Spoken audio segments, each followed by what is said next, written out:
kita bayangkan ya, seorang anak pelakor atau pelakornya dulu. Pelakor itu tidak akan menjadi pelakor jika tidak mempunyai suatu kepandaian, termasuk seringnya kepandaian berbicara. Dan mereka siap untuk menjadi pelakor juga siap menghadapi semua tantangan. Tantangan dari masyarakat, tantangan dari keluarganya, tantangan apa, kan dia siap karena dia tahu sebagai pelakor dia jelas mempunyai cacat yang mungkin saja dipersoalkan oleh orang. Sekarang ini dalam hal anaknya yang dipersoalkan, anaknya itu cukup sering juga berbicara dengan ibunya dan sudah siap menghadapi kata-kata atau ejekan dari sebagai pelakor kan, ibunya pelakor kan, itu sudah suatu kebiasaan. Atau kan terkadang anaknya juga diam terus, jadi ada biasanya tidak netral tapi betul-betul, atau dia mirip pelakor atau dia tertekan karena di sekolah juga banyak dikata-katain. Tapi anak-anak usia remaja, beranjak remaja biasanya mengambil keputusan untuk menjawab hal seperti itu, memang udah bisa mengambil keputusan kah atau memang udah ada bisikan dari belakang sih Bu? Jadi tergantung ibunya mempersiapkan anaknya atau tidak. Rupanya ibunya juga mempersiapkan anaknya.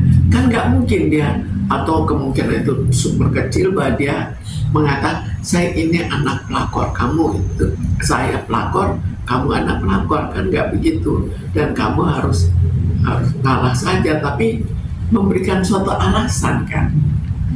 Ke luar juga biasa. Coba lihat pelakor memberikan alasan kenapa dia menjadi seorang pelakor. Misalnya mental anak yang pelakor itu dia kuat atau sudah terbiasa gitu? Dan bakal turun nggak sih Bu? Itu kan kekuatan itu dihidupkan kan sesuai dengan kebiasaan, sesuai dengan pelajaran yang diberikan pada diri dia. Kalau pelajaran yang diberikan pada diri dia adalah bahwa dia harus memberikan suatu tanggapan sesuai dengan ibunya dan dia percaya pada ibunya, atau walaupun tidak percaya tapi dia berbuat keluar seolah-olah percaya, maka dia menjadi anak pelakor yang memberikan tanggapan yang mirip dengan ibunya.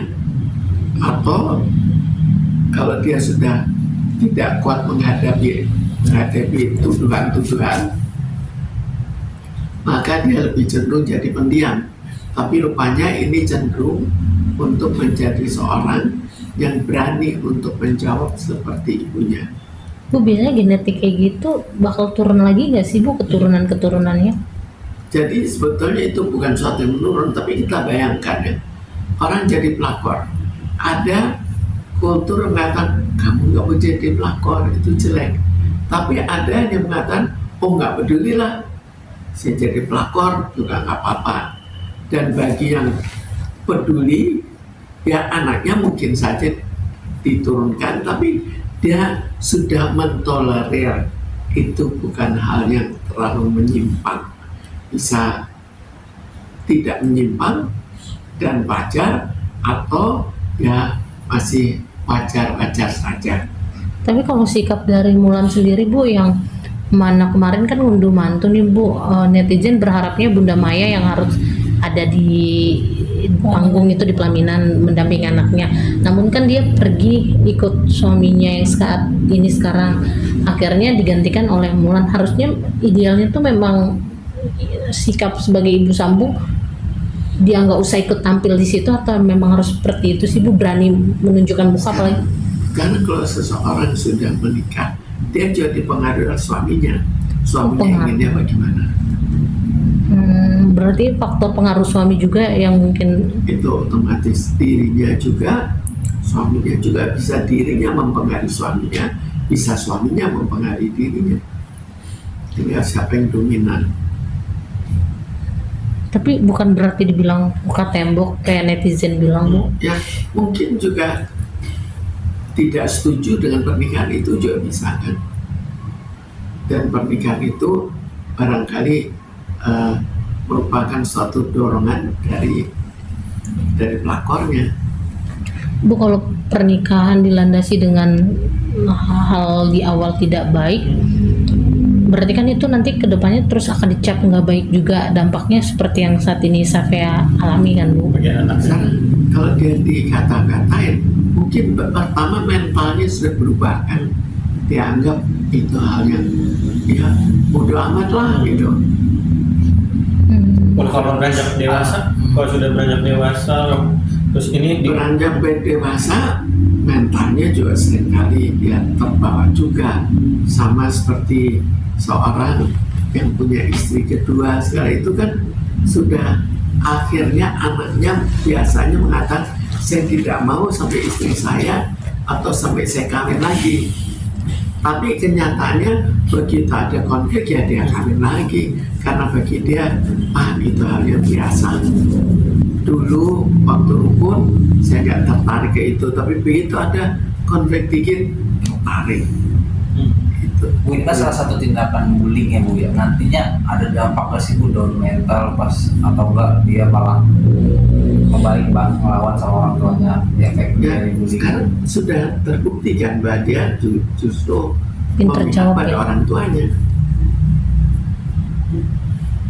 Berarti jauh lebih berani ya Bu ketika dia dapat bullying untuk orang tuanya, sikap Bisa. dan caranya. Bisa lebih berani, bisa juga ya dia pokoknya prinsipnya membela diri Bu.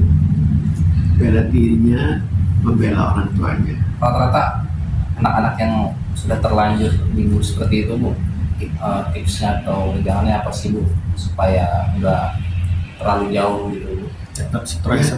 Kita dari awal memberikan norma yang berbeda. Sekarang coba kita lihat norma sekarang. Itu di mana-mana dia coba melihat pelakor itu tambah lama tambah menjadi hal yang biasa kan. Jadi kita kembalikan ke lingkungan yang berbeda.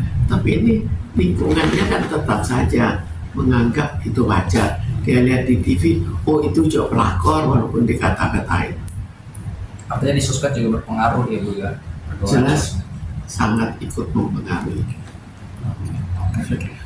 Terima